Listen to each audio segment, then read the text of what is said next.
In the build-up to England-Ireland, Twickenham is quiet, a bit too green. But come Saturday, expect a cacophony of noise and a white-hot atmosphere. With England back at home for the first time this year and Ireland 2 from 2, fair to say this weekend, it is game on. Welcome to O2 Inside Line. First up this week, it's player analysis. Let's start with the 2 tries scored against Scotland. Where does this hole open up from? Good motion from all the backs and everyone in motion, it gives boys shoulders to run into. It's good work from here from DC running at the line.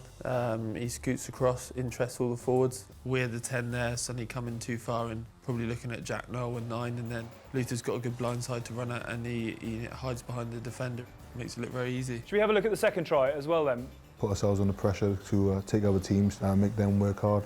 If we're working hard, they'll be working twice as hard in defence. So for us to score tries like that after multi-phase is what we're looking for, really.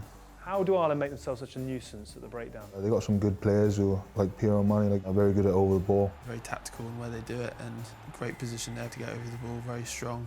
4 Welsh guys can't clear them out and it's something that we'll have to focus on very strongly. How impressed have you been with the way that Ireland seems to have got their rolling maul together this season? They've got a big pack. They like to dominate other teams by driving them, and as you see here, they do that to Wales. It's not as easy as it used to be to just go straight. You have to be clever about the angles you go. So here you just see the 3 forwards of Scotland taking down one man. There's one way of defending it by sacking it like that, but if you don't get it exactly right, this could happen to you and you lose a few too many players. And then it's opened up for them to just run straight through you. What have you identified in terms of Ireland's kicking game? They're just smart on where they kick the ball in the field. These sort of areas around halfway, it's all about territory and contestable kick like that. And McCartney's won the ball there, and it just gives the Ireland, the front foot ball to go out and attack again. Sexton's put a clever kick in there to, expose the space and put Ireland on the front foot, and I think they scored off that off a driving line out. As a team, we've got to stay connected and, first of all, put a lot of pressure on Sexton and not allow him the time and space to kick the ball, and the back 3 to stay together as a unit and make sure they're talking and reading the body language of the kickers on the opposite team. This week, we asked the teammates, tell us a surprising fact about yourself. I'm planning on growing my rat's tail so I can tuck it in my rugby shorts. I didn't own a pair of shoes until I was 6 years old when I came to England, which is why my feet are so wide. That's not true. I can't be around a dog. Nowhere near a dog, no. It's embarrassing, isn't it, really? It's not embarrassing. Everybody has it. I've got size 8 feet. That's any good for you. I just didn't like big feet, so I used to squeeze them in tiny trainers. I'm really into my hippity hop. The fact that you call it hippity hop proves that you've just made that up. A-star in maths, GCSE. He doesn't know what other grades he got, but he got an A-star in maths, yeah. Born in Germany. I have a German grandma. Good link. I don't know much about myself, but I do know that Mako's got the longest earlobes in world rugby. Do a lot of modelling at the moment and, a lot of catwalks. It was Fashion Week last week, so we were pretty busy. I'd like to be someone out of One Direction. I can speak a bit of Japanese. Toilet ni tomi desu ka? That was pretty useful. Next up, Player Cam heads to the gym.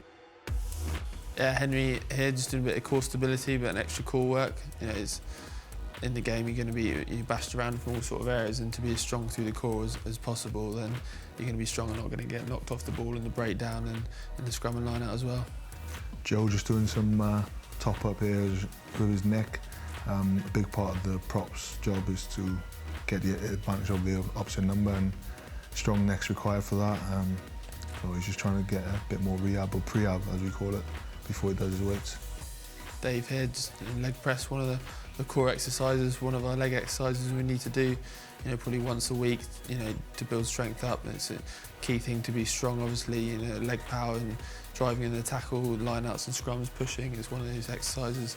Bench press is the same thing. We need to be as strong upper body as we can, using the hand off in the tackle, being as strong as we can, ripping the ball out, and protection obviously in the shoulders to build muscle, and the tackling, and one of these exercises we'll do weekly. Time for Team Behind the Team. I'm Hannah Collins and I'm a ticket officer for the RFU. Tickets are distributed about 6 weeks before a match, so they're all out of the office by the test week. Main things in a test week is dealing with people who are ringing up looking to try and buy tickets, having to explain to them that we're sold out and advising them to not purchase through unofficial ticket sources. Sometimes they can be lucky and get tickets, especially through the O2 priority scheme. People can get tickets that way, but often for internationals they are unlucky unless they are a club member. And also to the team themselves, who we can't obviously issue their tickets to until we know the team on the Wednesday or Thursday before the match.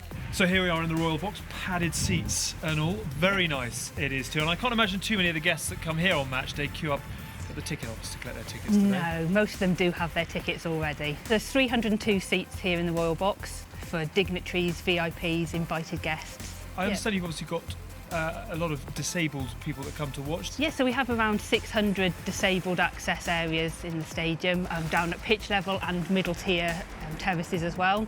And unlike a number of stadiums, we do offer all our disabled packages free of charge to supporters.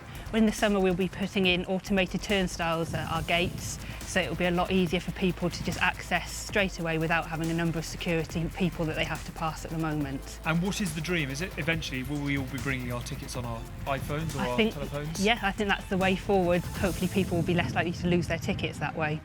So both England and Ireland are still in the hunt for the championship, and both of them too will expect a victory here on Saturday. It's a huge occasion for Chris Robshaw and his men. And it's a big day too for O2 Inside Line Live. On Saturday, we'll be here at Twickenham for all the very best build-up. We've got exclusive content and special guests as well. Simply follow @EnglandRugby to join in, but most importantly, support England Rugby to help them to the win. Bring it on.